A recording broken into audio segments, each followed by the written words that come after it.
Hello दोस्तों, आप सभी का स्वागत है हमारे डिकोड एग्जाम के इस ऑनलाइन प्लेटफॉर्म पे।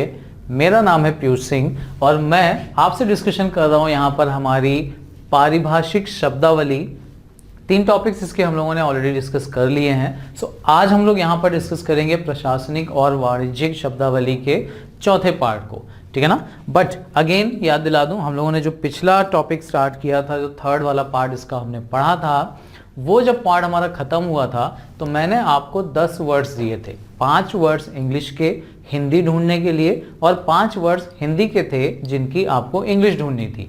तो आइए शुरुआत वहीं से कर लेते हैं, जान लेते हैं जो वर्ड आपको दिए थे उनका मीनिंग, कैसे आपको हिंदी का इंग्लिश रूप या इंग्लिश का हिंदी रूप डिफाइन करना है। कौन कौन से वर्ड्स थे देख लीजिए। 5 वर्ड स्टार्टिंग के आपके इंग्लिश में दिए गए थे जो आपको हिंदी में लिखने थे। एज रिसीव्ड, रिसीव्ड का मतलब होता है प्राप्त करना। सो एज रिसीव्ड मतलब जैसे प्राप्त किया गया, यथा प्राप्त। एज द केस में बी, जो भी हालात रहे हो, जो भी परिस्थिति या जो भी स्थिति रही हो, यथा स्थिति, जैसी भी स्थिति हो, यथा स्थिति को रिप्रेजेंट करता है एज द केस में B. Then as the disposal of, disposal of मतलब होता है किसी के अधीन हो जाना, मतलब किसी के ऊपर अधिकार जमा लेना, ठीक है ना। जिसके ऊपर अधिकार जमाया जाता है वो चीज जो होती है किसी के अधीन हो जाती है, तो उससे बोला जाता है as the disposal of. As usual, generally जो होता है, सामान्यतया जो होता है, नित्यवत जो अक्सर होने वाली चीजें होती हैं वो आ जाती हैं एज यूजुअल में, ठीक। देन ये देखिए एसर्टेन, ये वर्ड इंपॉर्टेंट होता है। सर्टेन इसी से बना है। सर्टेन का मतलब होता है कोई भी चीज निर्धारित करना, निश्चित कर देना। सो यही चीज है असर्टेन भी। एज सर्टेन का मतलब होता है सुनिश्चित करना, कंफर्म करना, मालूम करना, ये इसका हिंदी मीनिंग आता है। देन आपको कुछ वर्ड्स हिंदी के दिए थे। वर्ड था लांछन। लांछन यानी किसी के ऊपर ब्लेम लगाना। इंग्लिश में इसके लिए जो वर्ड आपको लिखना पड़ेगा दैट इज एस्पर्जन। एस्पर्जन वर्ड लांछन या आरोप के लिए यूज किया जाता है। अनुमति एसेंट हो जाता है, किसी को परमिशन देना, परमिशन भी हो जाता है अनुमति के लिए एसेंट वर्ड। कंसेंट दे देना, अपनी सहमति। निर्धारित एसेस्ड, ये भी देख लीजिए एसेस, एसेस्ड मतलब होता है निर्धारित, जो चीज पहले से फिक्स कर दी जाए, जो चीज ऑलरेडी कंफर्म्ड हो उसके लिए। निर्धारित मतलब किसी चीज को निर्धारित मतलब होता है पहले से डिफाइन कर देना, पहले से बता देना उसके बारे में, पहले से ही उस चीज को किसी चीज के लिए फिक्स कर देना। देन असेसमेंट, अब देखिए एसेस से बना है ये वर्ड। असेसमेंट का मतलब होता है कर निर्धारण या निर्धारण, निर्धारण करना, ये वर्ड आ जाता है हमारा असेसमेंट में। देन असेसर, वो पर्सन जो निर्धारण करता है किसी कर का, तो कर निर्धारक। मूल्यांकक, मूल्यांकन करने वाला, मूल्यांकक बोलते हैं, मूल्यांकन नहीं बोला जाता है, ठीक है ना। निर्धारक या कर निर्धारक एक ही चीज होता है। तो अगर ये वर्ड आपको मिलता है एसेसर तो आप उसके लिए ये वर्ड यूज करेंगे। कर निर्धारक, मूल्यांकक दे दिया जाए तो आप वर्ड उसके लिए एसेसर ये वर्ड डिफाइन करेंगे। चलिए इसके आगे से नाउ कंटिन्यू करते हैं हम लोग कुछ वर्ड। एसेट्स, एसेट्स होता है संपत्तियां, परिसंपत्ति। अस्थियां बोला जाता है, अस्थियां नहीं है, अस्थियां है, त का यूज किया गया है, जरूर ध्यान रखना। आस्तियां बोला जाता है। आस्तियां होता है वो चीजें जिनको आप अपनी संपत्ति मानते हो, जिनका यूटिलाइजेशन आप करते हो, जो चीजें आपको डिफाइन करती हैं वो आपके एसेट्स हैं, ठीक है ना। एसेट्स वो चीजें जो जिनकी वजह से आपका मूल्य बढ़ता है, वो चीजें। देन असाइन, असाइन का मतलब होता है किसी को कोई काम सौंप देना, किसी के कोई काम जिम्मे कर देना, ठीक है ना। असाइन करना मतलब किसी काम को किसी पर्सन से जोड़ देना या किसी पर्सन को किसी काम से जोड़ देना। तो सौंपना, किसी को कोई काम सौंपना। समानुदेशित करना, समानुदेशित मतलब अनुदेशित करना, नियत करना मतलब फिक्स करना कि आपको ही ये काम करना है। ये चीज जब फिक्स की जाएगी तो आपको वो वर्क असाइन कर दिया जाएगा, ठीक है ना। असाइन मतलब आपके जिम्मे कर दिया जाएगा, आपको सौंप दिया जाएगा, ये ध्यान रखिएगा।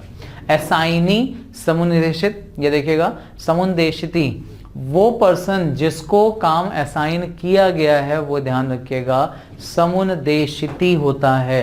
देन असिस्टेंट हो जाता है आपका सहायक, किसी भी काम को करने में जो भी पर्सन आपकी हेल्प करता है, जिसको हम हेल्पर भी बोलते हैं, सब ऑर्डिनेट भी बोला जाता है, सहायक हो जाता है ये, ठीक है ना, असिस्टेंट।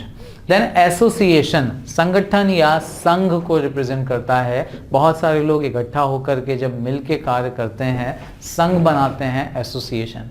एसोसिएट का मतलब ही होता है इकट्ठा होना, संगठित होना। अज्यूम करना, कल्पना कर लेना, ठीक है ना।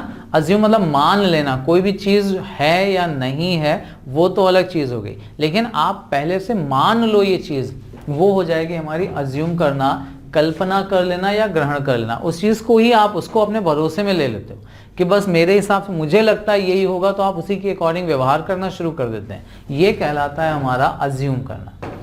ग्रहण करना, कल्पना करना, परिकल्पना करना, कुछ भी आ सकता है, ठीक है ना।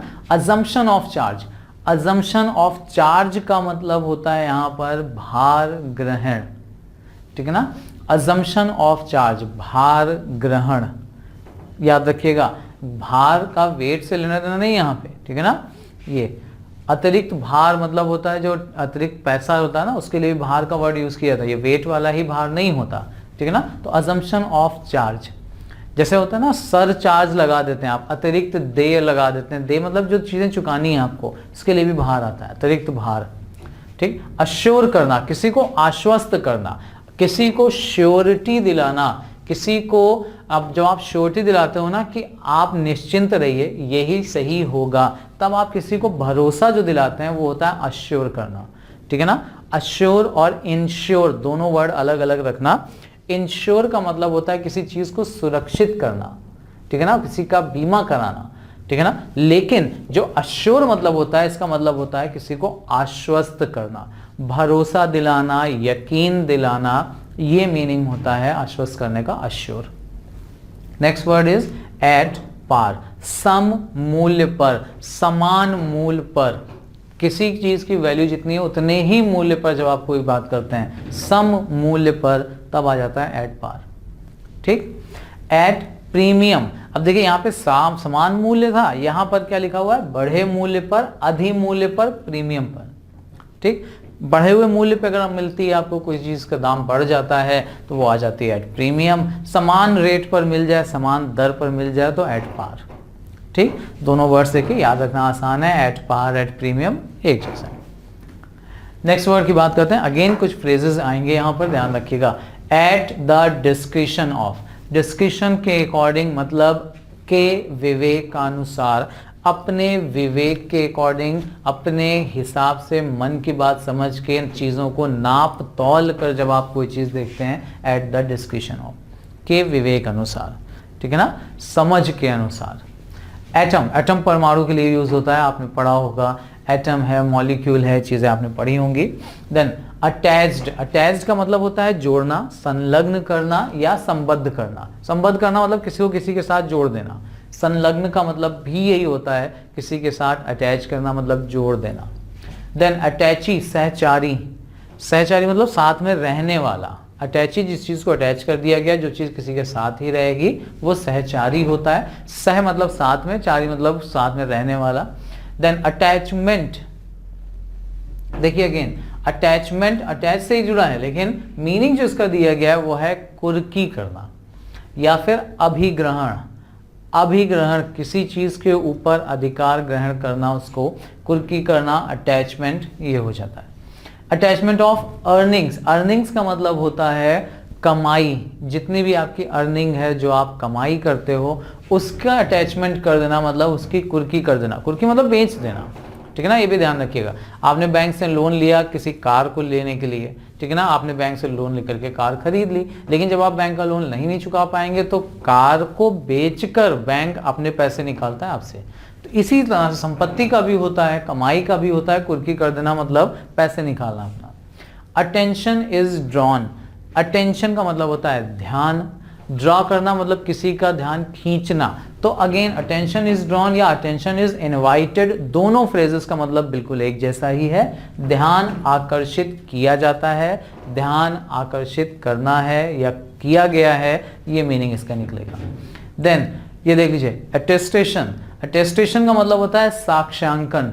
साक्ष्य यानी सबूत का, अंकन करना, तस्दीक करना, कंफर्म करना, अनुपालन करना, साक्ष्यांकन।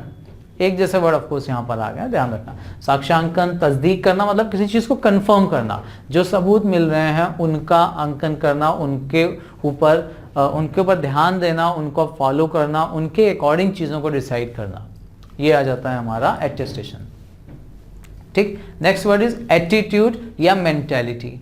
एटीट्यूड तो वर्ड बहुत कॉमन है, आज की कॉमन लाइफ में आपने सुना भी होगा। उस पर्सन के अंदर बहुत एटीट्यूड है, मतलब उनके सोचने का जो नज़रिया है, सोचने की जो समझ है, वही बिल्कुल अलग है। तो एटीट्यूड आपके व्यक्तित्व को भी डिफाइन करता है, मेंटेलिटी भी आपकी व्यक्तित्व को, आपकी सोच को दर्शाता है, और हिंदी में उसके लिए जो वर्ड यूज़ किया जाता है वो है हमारा अभिवृत्ति। अभिवृत्ति मतलब आपके सोचने, समझने, बात करने, बोलने, चलने का जो तरीका होता है, जो आपका व्यक्तित्व डिफाइन करती हैं चीज़ें, वो आते हैं आपके एटीट्यूड और मेंटेलिटी से। ठीक, नेक्स्ट वर्ड आता है, अगेन देख लीजिए, इंग्लिश का वर्ड नहीं है, दूसरी लैंग्वेज से इंग्लिश में लिया गया है, ऑडी एल्ट्रम पार्टम। मतलब होता है इसका दूसरे पक्ष को भी सुनना। कहते हैं ना, एक पक्ष की सुन के अगर आप निर्णय लेते हो तो हमेशा चांसेस रहते ही है कि आप सही न्याय नहीं कर पाते। तो जब आप दोनों पक्ष को सुनते हो, एक को आपने सुना, अब अगर आप ये बोलो कि चलिए दूसरा साइड भी क्या है, कॉइन का दूसरा साइड क्या है वो भी देख लेते हैं, मतलब दूसरे पक्ष को भी हम लोग सुन लें, उसको अगर इंग्लिश में डिफाइन करना है तो जो वर्ड आप यूज करते हैं या फ्रेज जो यूज करते हैं वो है ये, ऑडी एल्ट्रम पार्टम। पार्ट मतलब समझ लो दूसरा पक्ष हो गया, अल्ट्रम मतलब होता है, ऑडी अल्ट्रम का मतलब होता है उसको, उसके ऊपर ध्यान देना। ठीक है ना, अल्ट्रम मतलब होता है दूसरा, दूसरे पक्ष को, ऑडी मतलब उसका सुनना, ऑडिशन। ठीक है ना, तो सुनने के लिए यूज किया जाता है ऑडी अल्ट्रम पैटर्न। नेक्स्ट वर्ड की बात करें, ऑडियो विजुअल। ऑडियो विजुअल सुनाई भी दे, दिखाई भी दे, उसको बोला जाता है ऑडियो विजुअल। ठीक है ना, सॉन्ग अगर आप केवल सुन रहे हैं तो ऑडियो सॉन्ग है, वो देख रहे हैं केवल सुनाई नहीं पड़ रहा है तो वो विजुअल है, लेकिन सुनाई भी दे रहा है, दिखाई भी दे रहा है तो ऑडियो विजुअल है ये। ठीक है ना, ऑडियो का मतलब होता है सुनने वाला, यानी श्रव्य, श्रवण से रिलेटेड है, श्रवण मतलब होता है सुनना, तो जो सुनी जा सके चीजें, श्रव्य सुनने वाली, और दृश्य मतलब देखने वाली, ऑडियो विजुअल। नेक्स्ट, ऑडिट करना, लेखा परीक्षण करना, जो कुछ आपने ब्यौरा दिया है खर्चे का, कमाई का, कहाँ कहाँ आपने पैसा खर्च किया है, उसका जो ऑडिट होता है, मतलब निरीक्षण जो करते हैं ना, सही है गलत है, उसका परीक्षण, लेखा परीक्षण कहलाता है ऑडिट। याद रखिएगा, ऑडिट वर्ड बहुत इंपॉर्टेंट है, बहुत बार पूछा गया है और मिलेगा भी आपको आगे कहीं ना कहीं ये वर्ड। ठीक है, नेक्स्ट वर्ड की बात करें, ऑडिटेड अकाउंट, परीक्षित लेखा। लेखा हो गया हमारा अकाउंट, अगेन ऑडिटेड अकाउंट है, तो परीक्षित मतलब परीक्षित किया गया, मतलब जिसकी टेस्टिंग कर ली गई है। ठीक है ना, ऑडिटेड अकाउंट। ऑडिटर लेखा परीक्षक होता है, वो पर्सन जो ऑडिट करता है, ऑडिटर में आता है। ठीक है ना, हिंदी में इसके लिए बोला जाता है लेखा परीक्षक। याद रखिएगा, लेखा मतलब लेख जो होता है उसकी परीक्षा करने वाला, ऑडिट का मतलब ही होता है लेखा परीक्षण, तो उसको करने वाला लेखा परीक्षक। नेक्स्ट वर्ड की बात करें, ऑस्टेरिटी, ये वर्ड बड़ा इंपॉर्टेंट है।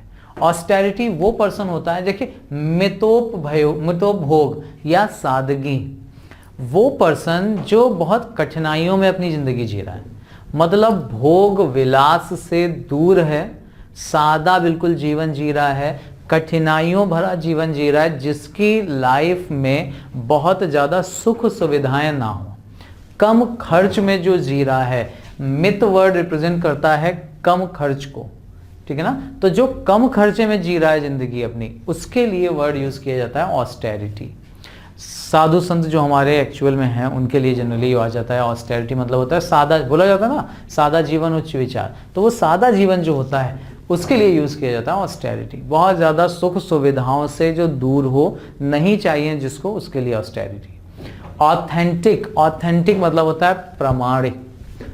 प्रमाणिक बहुत इंपॉर्टेंट है। प्रमाणिक का मतलब होता है जो चीजें सही हैं, जिनका प्रमाण दिया जा सकता है, प्रमाण जिनका मिला है कि वो चीजें सही हैं, ओरिजिनल हैं, वास्तविक हैं, उनके लिए यूज किया जाता है ऑथेंटिक। ठीक है ना, ओरिजिनल, ऑथेंटिक ओरिजिनल की तरह से यूज होता है। प्रमाणिक इसकी हिंदी होती है, जरूर ध्यान रखिएगा। अच्छा, एथोराइज, अथोराइज का मतलब होता है प्राधिकृत या प्राधिकार देना। अथॉरिटी अधिकार से ही रिलेटेड है, वही है। देखिए अथॉरिटी का मतलब ही देखिए दिया हुआ है, प्राधिकारी, प्राधिकरण। ठीक है ना। अच्छा, ये अथॉराइज और अथॉरिटी दोनों एक दूसरे से रिलेटेड। और ये देखिए तीसरा वर्ड भी अथॉराइज्ड। अथॉराइज का मतलब जिसको अथॉरिटी दे दी गई हो वो अथॉराइज्ड हो गया। अधिकृत, जिसको अधिकार दे दिया गया हो। प्राधिकारी मतलब अधिकार देने वाला, जो अथॉरिटी होता है जिसके पास अधिकार होता है, प्राधिकारी या प्राधिकरण, ठीक। देन अथॉराइज का मतलब होता है अधिकार देना, जिसके पास नहीं है लेकिन आप उसको अथॉरिटी दे दो तो अथॉराइज हो जाएगा वो पर्सन, ठीक है ना। और जिसको अधिकार दे दिया वो बन जाएगा अथॉरिटी। और अथॉराइज्ड उस सिचुएशन को, उस पर्सन के लिए आप यूज करोगे जिसे अधिकार दिया गया।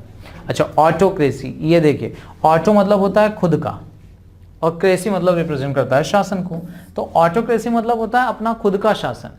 जब पर्सन रूल एंड रेगुलेशंस के अकॉर्डिंग चीजें ना करे, अपना खुद का रूल लगाए, तानाशाही पे उतर आए, निरंकुशता, जिसके ऊपर कोई रूल एंड रेगुलेशंस लागू ना हो, वो अपने रूल एंड रेगुलेशंस दूसरों के ऊपर लागू करता है, दैट इज कॉल्ड निरंकुशता या अधिनायकता। पर्सन खुद को ही नायक घोषित कर दे, that is called autocracy. Democracy का ऑपोजिट होता है। डेमोक्रेसी में जनता का शासन होता है, ऑटोक्रेसी में जनता का कोई शासन नहीं है, एक पर्सन होता है जो अपना लॉ लगाता है, ठीक है ना। डिक्टेटरशिप जैसे आपने पढ़ा तानाशाही के लिए आता है, वैसे ही ऑटोक्रेसी भी। निरंकुशता, अधिनायकता, तानाशाही, तीनों इसके मीनिंग आते हैं। नेक्स्ट वर्ड की बात करते हैं, ऑटोक्रेटिक। ऑटोक्रेसी मतलब उस शासन की बात करते हैं, तो ऑटोक्रेटिक का मतलब होता है एक तंत्री, एक ही पर्सन का तंत्र यानी शासन चलेगा, ठीक है ना। निरंकुश, वो पर्सन जो करता है ये काम, जितना शासन चलाता है, वो ऑटोक्रेटिक हो जाता है, उस पर्सन के लिए फिर यूज किया जाता है ऑटोक्रेटिक। अच्छा, ऑटोनॉमस। ऑटोनॉमस मतलब होता है स्वायत्त, स्वायत्त शासी। ऑटो का मतलब ही अपने लिए यूज होता है, अपना शासन चलाने वाला। ऑटोनॉमस मतलब स्वायत्त, जिसकी अपनी अलग मर्जी या पहचान है, वो आता है स्वायत्त या स्वायत्त शासी। दोनों मीनिंग याद रखिएगा, स्वायत्त, स्वायत्त शासी। ऑटोनॉमी स्वायत्तता होता है, अपना खुद का राज है, उसके लिए आप यूज करते हैं स्वायत्तता। या फिर स्वशासन, अपना खुद का शासन यानी राज, ठीक। स्वशासन, स्वायत्तता या फिर ऑटोनॉमी, ये वर्ड यूज किए जाते हैं अपने खुद के शासन को रिप्रेजेंट करने के लिए, अपना राज चलता है इसको शो करने के लिए। अच्छा, ये वर्ड देख लीजिए, अगेन पूरा का पूरा मीनिंग उसका डिफाइन कर दिया गया है, क्योंकि फ्रेज की तरह से यूज होते हैं, वन वर्ड सब्स्टिट्यूशंस की तरह से यूज होते हैं। कैसे पढ़ेंगे इसका? ऑट्रिफाइज कन्विक्ट। कन्विक्ट का मतलब होता है अपराधी, तो पूर्व दंडित अपराधी का हवाला देकर अपराधी की मांग, ठीक। इसका मतलब हुआ जो पहले से पूर्व दंडित अपराधी, समझ में आ रहा है, जिस अपराधी को पहले दंड दे दिया गया हो उसका हवाला दे करके, ठीक है ना। उसका हवाला मतलब इन्होंने पहले भी कोई अपराध किया है, हो सकता है इन्होंने ही फिर से अपराध कर दिया, और पहले की बात रेफरेंस लेकर के जब आप मांग करते हैं तो आ जाता है ये ऑट्रिफाइज कन्विक्ट, ठीक। एवर, सत्य मानकर करना, कोई भी चीज जो आप सत्य मानकर करते हैं, जैसे बोला जाता है ना, आपने देखा होगा गीता पे हाथ रख के कसम खाई जाती है, कुरान पे हाथ रख के कसम खाई जाती है, कोर्ट में आपने देखा होगा। तो हम ये मान लेते हैं कि जो पर्सन फिर गीता पे हाथ रख के कसम खा रहा है, तो हम मान लेते हैं कि वो पर्सन जो बोल रहा है वो सत्य बोल रहा होगा, ठीक है ना, क्योंकि इन चीज़ों को रिस्पेक्ट देनी है, ये चीज़ें बहुत ज़्यादा होली कंसिडर की गई हैं। तो सत्य मान कर करना, किसी चीज़ को आप सच मान लो, उसके हिसाब से जब व्यवहार करने लगते हैं तब वो आता है हमारा एवर। अच्छा, एवर से ही देखो मिलता जुलता वर्ड है एवरेज, लेकिन मीनिंग में बहुत बड़ा अंतर है। एवरेज का मतलब होता है औसत। औसत मतलब समझ रहे हैं, सारे की सारी चीज़ें जो भी कम या ज़्यादा हैं, लगभग सबको बराबर कर दिया जाए तो वो उसका औसत हो जाता है। एवरेज एमोल्यूमेंट्स, औसत परिलब्धियां, जो उपलब्धियां होती हैं बहुत बड़ी नहीं हैं, औसत परिलब्धियां हैं, वो आती हैं हमारी एवरेज एमोल्यूमेंट्स में। एमोल्यूमेंट्स की मीनिंग आपको समझ में आ रही होगी, यहाँ पर होता है परिलब्धियां, ये वर्ड एमोल्यूमेंट्स। अच्छा, एवर्मेंट्स, वक्तव्य। वक्तव्य मतलब होता है अपना स्टेटमेंट देना, जो भी आपके विचार हैं उनको व्यक्त करना, वक्तव्य देना, एवर्मेंट। अवॉइड करना, अवॉइड हमें सबको पता है किसी के ऊपर ध्यान ना देना, निग्लेक्ट करना, इग्नोर करना। लेकिन अब अवॉइड की शुद्ध हिंदी जब आपसे पूछी जाएगी तो आपको बोलना पड़ेगा ये वर्जन करना, देख कर अनदेखा कर देना, वर्जन करना, ठीक है ना, किसी से दूरी बना लेना, अवॉइड करना। अवॉइडेबल मतलब जिसे अवॉइड किया जा सके, परिहार्य, कंपलसरी नहीं है कि आप उसको करो, जिस काम को फिलहाल छोड़ा जा सके, परिहार। अब अपरिहार्य होता तो अनअवॉइडेबल हो जाता, ठीक है ना, जिसको अवॉइड नहीं किया जा सकता, जो करना ही करना है। परिहार मतलब होता है कंपलसरी नहीं है, ठीक है ना, फिलहाल के लिए आप उसको पोस्टपोन कर सकते हैं, अवॉइड कर सकते हैं। सो ये मीनिंग कुछ हैं जो आपको ज़रूर ध्यान रखना है, स्पेशली वर्जन करना, ये जो वर्ड अभी मिला, ठीक है ना, और स्वायत्तता, स्वशासन वाले जो वर्ड्स हैं ये सब ध्यान रखिएगा। चलिए नेक्स्ट वर्ड की बात करते हैं, इवाउज्ड एज। देखिए अवाउज्ड एज का मतलब होता है घोषित आय। घोषित मतलब जिसकी घोषणा की गई हो, जितना आप टैक्स के लिए बता रहे हो कि हाँ ये मेरी इनकम है, उसके लिए आप यूज कर सकते हैं। घोषित आय बोलते हैं अवाउज्ड एज। वाउच का मतलब बेसिकली एक तरह से कसम खाना भी होता है। तो जो आप चीज़ें डिक्लेयर कर देते हो, जो आप बोलते हो, आप श्योर बताते हो कि हाँ ये चीज़ें सही हैं। देन अवेट केसेस, प्रतीक्षा विषय, वो चीज़ें जो अभी वेट कर रही हैं, जिनके ऊपर अभी काम नहीं चल रहा है, जो केसेस अभी सुनवाई में नहीं है, उनके लिए यूज़ किया जाता है await cases. Next is award. अब हिंदी मीनिंग देख लीजिए। अवार्ड मतलब होता है पंच निर्णय। पंच निर्णय जो मानना ही मानना है, पंचाट, ये भी इसकी शुद्ध हिंदी को रिप्रेजेंट करता है, पंचाट या पंच निर्णय, ठीक है ना। जरूर ध्यान रखिएगा, पंचाट दे देंगे तो आप उसके लिए अवार्ड का यूज करोगे वहां पर। अच्छा, एक्सियोम, स्वयं सिद्ध, स्वतः सिद्ध, कोई भी चीज जो अपने आप में खुद प्रूव्ड है, जिसको लेकर के कोई मतभेद ही नहीं, जिसके बारे में आपको कुछ और ऐड ही नहीं करना है, जो अपने आप को खुद ही प्रूव्ड है, जिसका मीनिंग खुद से निकलता है, स्वयं सिद्ध है जो चीज, उसके लिए यूज किया जाता है एक्सियोम, ठीक। बैकआउट ये फ्रेज है, इसका मतलब होता है मुकर जाना, अपनी बात से पलट जाना, जो आपने कहा था बोल देना कि मैंने नहीं कहा था, वो हो जाता है बैकआउट। अब बैकअप मतलब होता है कि देखिए आपातोपयोगी, मतलब आपातकाल में, मुसीबत के समय जो चीजें काम आ जाए आपके। बैकअप प्लान मतलब ही होता है एक सपोर्ट प्लान बनाना। तो याद रखिएगा बैकअप का मतलब, देखो बैकअप ही दिया है, लेकिन आपात उपयोगी दोनों को मिला दो तो आपातोपयोगी हो जाएगा, ठीक है ना, ऐसे बनता है ये बैकअप। देन बैकवर्ड क्लासेस, ये आपने अक्सर न्यूज़पेपर में सुना होगा, बैकवर्ड क्लासेस यानी पिछड़े वर्ग की बात करते हैं। Next is bad bargain. Bargain का मतलब होता है मोल भाव करना, सौदा करना या तय करना किसी का मूल। तो बैड बार्गेन मतलब होता है घाटे का सौदा।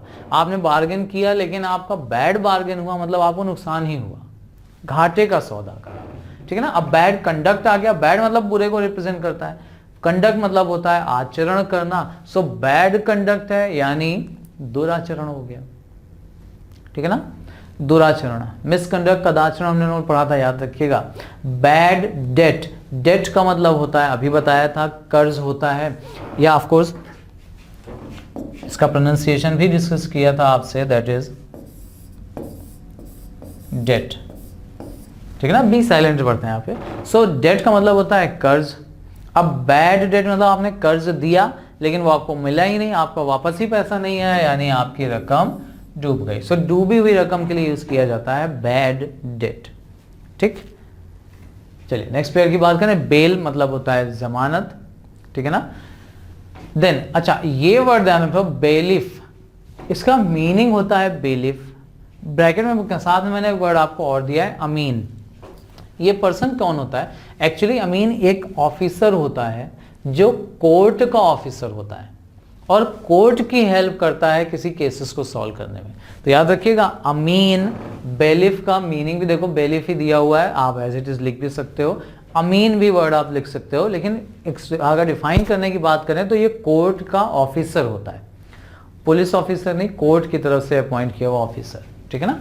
अच्छा बैनामा, इसका हिंदी मीनिंग भी बैनामा ही होता है, एक जैसा मीनिंग है, सेम मीनिंग आप याद रखना, इंग्लिश में दिया है हिंदी में दिया है इंग्लिश में, एक जैसे ही आ जाएगा। बैलेंस का मतलब होता है जो शेष बची हुई चीजें हैं, बैलेंस अतिशेष हो गया, बाकी चीजें जो बैलेंस मतलब बची कुछ चीजें। अच्छा, तुला या संतुलन, तराजू को भी इंग्लिश में बैलेंस कहा जाता है, ठीक है ना। और बैलेंस बनाना, जैसे आप टेबल के ऊपर चढ़ते हो या किसी पतली दीवार के ऊपर चलते हो तो बोला जाता है ना अपना संतुलन बना के रखिए, तो वो बैलेंस, संतुलन, तुला या तराजू, बाकी बची हुई चीजें जो बैलेंस रेस्ट अमाउंट होता है वो आ जाता है। और जैसे बोलते ना बैंक में बैलेंस कम हो गया, मतलब जो बची कुछ निकालने के बाद जो बची रकम है वो कम है। और अतिशेष मतलब बची कुछ जो रकम हो गई। तो कई सारे मीनिंग है इस बैलेंस वर्ड के, याद रखिएगा। बैलेंस शीट, तुलन पत्र, मतलब जिसमें क्या खर्चा हुआ, क्या आपने जमा किया, डिपॉजिट, सबकी जो शीट आप बनाते हो तुलना करने के लिए, कितना नुकसान हो रहा है, घाटा हो रहा है या फायदा हो रहा है, वो आ जाती है हमारी बैलेंस शीट। अच्छा, बैलेट, ये एक्चुअली गाथा होती है, ये एक तरह की पोयम या सॉन्ग होता है जिसमें किसी पर्सन की शौर्य गाथा को बताया जाता है, ठीक है ना। तो बैलेट तरह का डांस या गाना हो गया जिसमें गाथा, जिसमें किसी की वीरता को डिफाइन किया जाता है। देन बैलिस्टिक एक्सपर्ट, प्रक्षेपिकी विशेषज्ञ। अब एक्सपर्ट का मतलब विशेषज्ञ है, आपको पता है, लेकिन बैलिस्टिक मिसाइल जो आपने सुना ना, प्रक्षेपित, एक जगह से दूसरी जगह पहुंचने वाली, तो वो वर्ड रिप्रेजेंट करता है बैलिस्टिक को।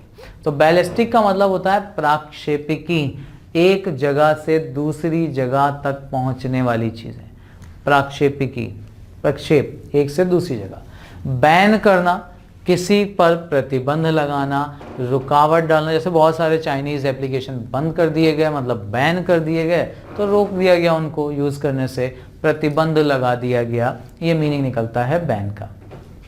बैन रिकंसाइलिएशन, मतलब बैंक समाधान। अब ये एक्चुअली बैंक यहां पे बैंड होना चाहिए था।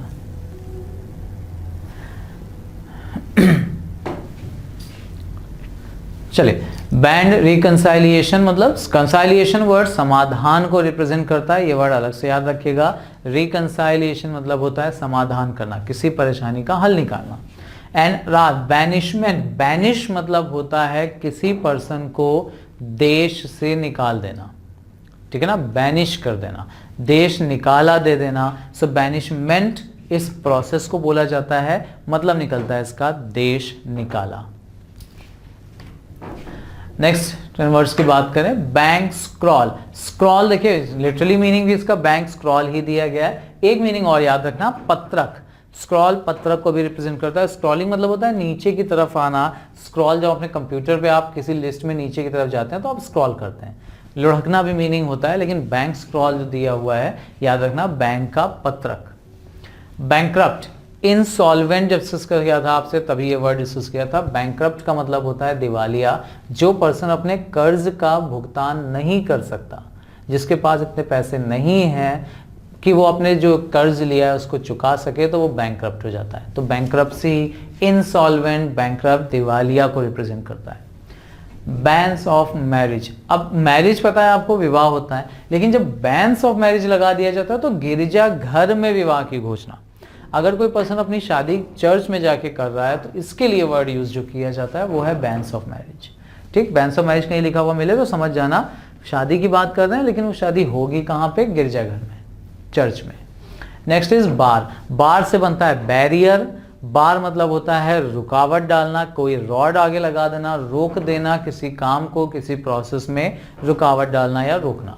ठीक, तो बार, बैरियर एक ही चीज को रिप्रेजेंट करता है। बेयर डिनाइल, बेयर का मतलब होता है स्पष्ट, क्लियर, साफ, कोरा, तो कोरा प्रत्याख्यान।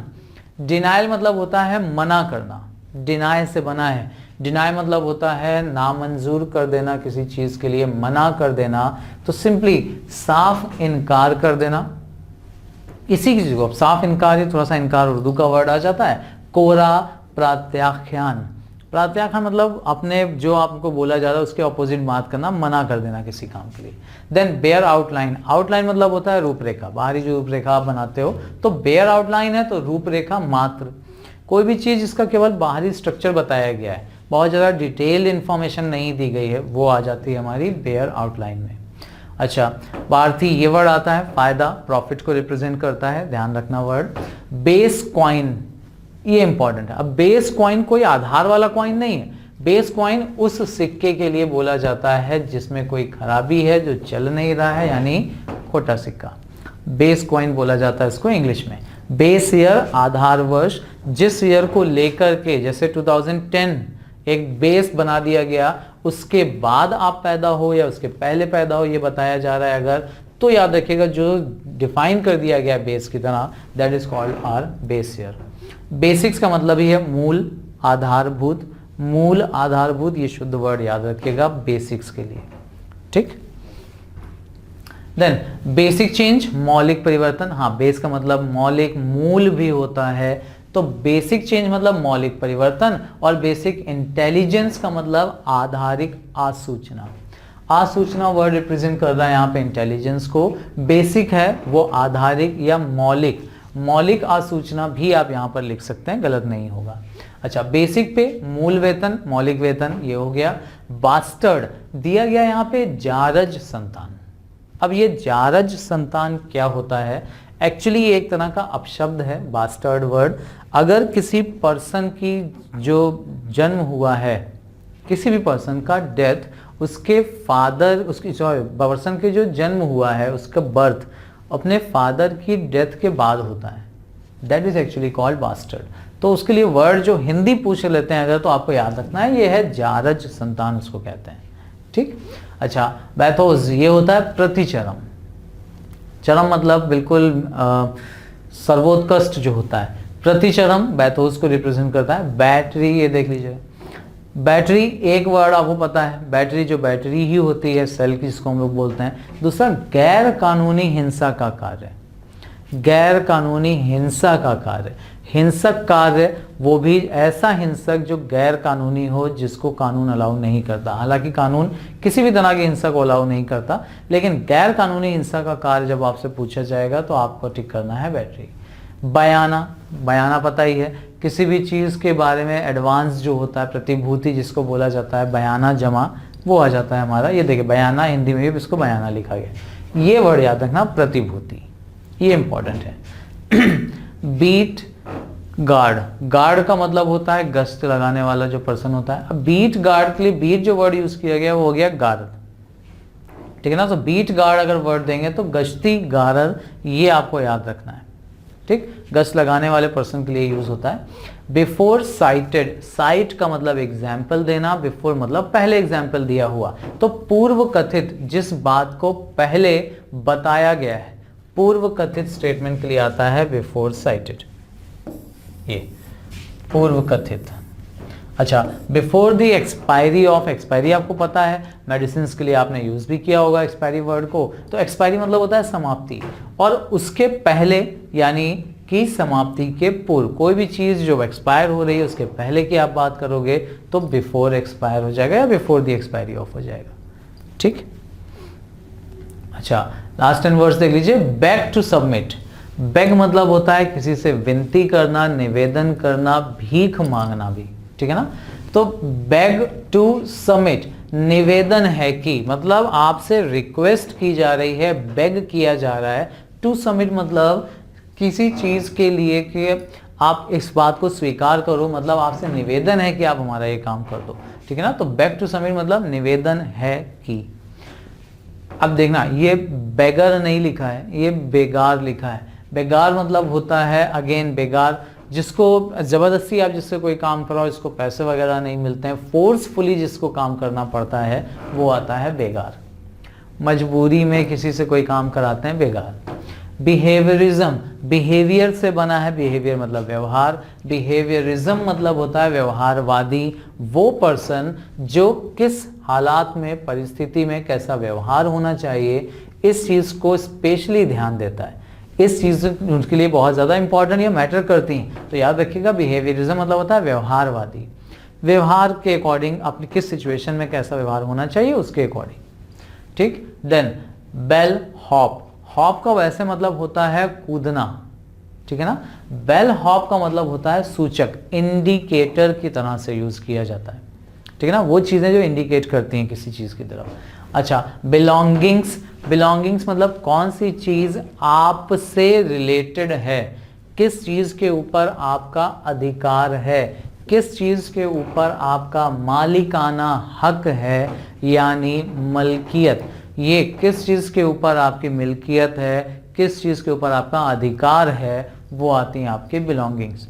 Take care of your belongings, आपने शायद ये कोटेशन कहीं लिखा देखा हो। इसका मतलब होता है अपने सामान की सुरक्षा स्वयं करें। अपने सामान मतलब वो चीज़ें जो आपकी हैं, जिनके ऊपर आपका अधिकार है, जो आप साथ में रखे हो, ठीक है ना। बिलो पार, अवमूल्य पर, किसी चीज़ का जितना रेंज होना चाहिए, जितना मूल्य होना चाहिए उससे कम रेंज पर, सस्ते दर पर, अवमूल्य पर, ठीक है ना। अवमूल्य मतलब कम हो जाना। देन बेंच, बेंच दो तरह से दिया गया है। बेंच एक तो होती है बैठने वाली बेंच, दूसरा लॉ की जब बात की जाती है तो उसको बेंच भी बोलते हैं, न्यायाधीशों का समूह, या बेंच लॉ भी कहते हैं, मतलब न्यायपीठ। न्यायपीठ, बेंच, बेंच लॉ दोनों के लिए यूज किया जाता है, ठीक है ना। बेनिफिशियरी, बेनिफिशियरी मतलब होता है जिसे बेनिफिट मिले। बेनिफिट मतलब लाभ होता है। बेनिफिशियरी जिसको लाभ मिलना है, यानी लाभ का जो भोग करेगा, लाभानुभोगी, लाभार्थी, जिसको भी आप प्रॉफिट देना चाह रहे हैं, वो होता है आपका beneficiary. And last word but not at all least, benefit का मतलब होता है लाभ, हित। ये वर्ड डिफाइन करता है बेनिफिट को, ठीक है ना। सो आई होप ये कुछ वर्ड्स हैं जो आपको कहीं ना कहीं एग्जाम में हेल्प करेंगे। ज़रूर इनको रिवाइज करिएगा, क्योंकि तभी ये वर्ड आपको अच्छे से याद रह पाएंगे। एक्सरसाइजेस डिस्कशन करेंगे, यहाँ पे एक्सरसाइज करिएगा इनके ऊपर, और फिर उनका डिस्कशन आप चाहें तो हमसे कर सकते हैं, अगर कमेंट सेक्शन में आपको किसी भी वर्ड को लेकर के कंफ्यूजन है तो, ठीक है। चलिए कंटिन्यू करेंगे हम लोग इसी का अपना अगला पार्ट, लेकिन फिर वही पार्ट जाने से पहले आपके लिए एक छोटा सा होमवर्क, ठीक। 10 वर्ड्स हैं यहाँ पे, जिनमें से 5 इंग्लिश के हैं, 5 हिंदी के हैं।